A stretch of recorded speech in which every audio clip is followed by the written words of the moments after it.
过敏不注意，感冒咳嗽3周未愈，小心支气管炎恶化恐变气喘。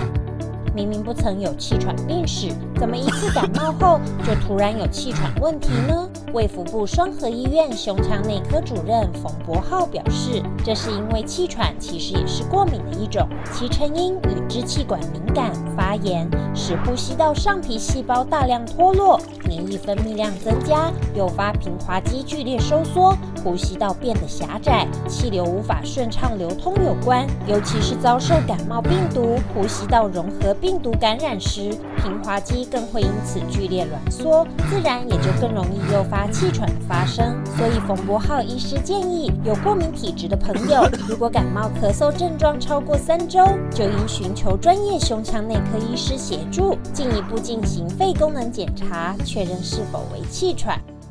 没有最健康，只会更健康。快上 LINE 加入好友 Top One Health。